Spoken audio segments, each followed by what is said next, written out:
ചെന്നൈ ആകെ IPL കളിച്ചിട്ടുള്ളത് 14 സീസണുകളാണ്. അതിൽ 12 എണ്ണത്തിലും അവർ ക്വാളിഫയറിൽ കടന്നിരുന്നു. ധോണി ക്യാപ്റ്റൻസിയിൽ നിന്നും ഇത്തവണ മാറി നിന്നപ്പോൾ ഋതുരാജ് ഗെയ്ക്വാദാണ് ചെന്നൈ സൂപ്പർ കിങ്സിനെ ഈ സീസണിൽ നയിച്ചത്.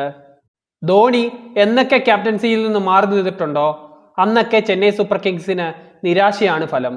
ആദ്യം ജഡേജ ക്യാപ്റ്റനാക്കി പരീക്ഷിച്ചപ്പോഴും ഇപ്പോൾ ഋതുരാജ് ഗെയ്ക്വാദിന് ക്യാപ്റ്റൻസി നൽകിയപ്പോഴും ധോണി കൊണ്ടുവരുന്ന ഒരു ഇമ്പാക്റ്റ് കൊണ്ടുവരാൻ ഇവർക്ക് രണ്ടുപേർക്കും സാധിച്ചിട്ടില്ല. ഈ സീസണിലെ IPL തുടങ്ങും മുമ്പേ അവർക്ക് തിരിച്ചടിയായിരുന്നു. പരിക്കേറ്റ് ഡെവൺ കോൺവേ പിന്മാറിയത് അവരെ സംബന്ധിച്ച് ഒരു തീരാ നഷ്ടം തന്നെയായിരുന്നു. ഋതുരാജ് ഗെയ്ക്വാദും ഡെവൺ കോൺവേയും തമ്മിലുള്ള ഓപ്പണിംഗ് കൂട്ടുകെട്ട് പല ടീമുകളുടെയും ഉറക്കം കെടുത്തുന്ന ഒന്ന് തന്നെയാണ്. കഴിഞ്ഞ സീസണുകളിൽ നേടിയ മൊത്തം ടീം ടോട്ടലിന്റെ പകുതിയും സ്കോർ ചെയ്തത് ഇവർ രണ്ടുപേരും കൂടിയാണ്. ഇത് ചെന്നൈക്ക് നൽകിയ ഊർജം ചെറുതല്ല. ബാറ്റിംഗ് ഓർഡറിൽ സ്ഥിരതയില്ലാത്തത് ചെന്നൈക്ക് ഈ സീസണിൽ തിരിച്ചടിയായി. രജീന്ദ്ര രവീന്ദ്രയ്ക്ക് സീസണിലെ തുടക്കത്തിലെ ഫോം നിലനിർത്താൻ അദ്ദേഹത്തിന് പിന്നുള്ള മത്സരങ്ങളിലായില്ല. ഇത് മൂന്നാമത് ബാറ്റ് ചെയ്തുകൊണ്ടിരുന്ന രഹാനെ ഓപ്പണിംഗിൽ പരീക്ഷിച്ചു. ഇടയ്ക്ക് ഗെയ്ക്വാദ് മൂന്നാമത് ബാറ്റിംഗിന് ഇറങ്ങിയപ്പോൾ ടീമിനെ മൊത്തത്തിലുള്ള ബാറ്റിംഗ് ഘടനയെ അത് ബാധിച്ചു. ബോളിംഗിൽ ചെന്നൈ സൂപ്പർ കിങ്സ് ഇത്തവണ വളരെ നിരാശപ്പെടുത്തി.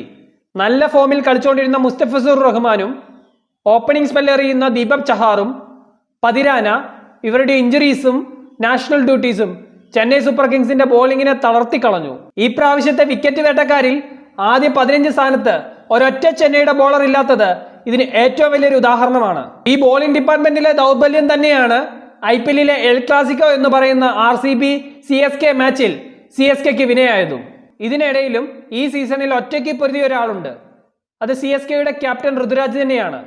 കോഹ്ലിക്ക് താഴെ 2ാം സ്ഥാനത്താണ് റൺവേട്ടയിൽ ഋതുരാജ് ഗെയ്ക്വാദ് ഉള്ളത്. അവസാന മത്സരം വരെ തങ്ങളുടെ സാധ്യതകളെ നിലനിർത്താൻ ഗെയ്ക്വാദിന്റെ ഒറ്റയാൾ പോരാട്ടത്തിനായി. ഈ ഒരു പോരാട്ട വീര്യം കണ്ടില്ല എന്ന് നടിക്കാൻ CSKയുടെ മാനേജ്മെന്റിനായില്ല. അതുകൊണ്ട് തന്നെയാണ് അടുത്ത സീസൺ IPLലും ഋതുരാജ് ഗെയ്ക്വാദ് തന്നെ CSK നയിക്കുമെന്ന് ചെന്നൈ സൂപ്പർ കിങ്സ് CEO വ്യക്തമാക്കിയത്.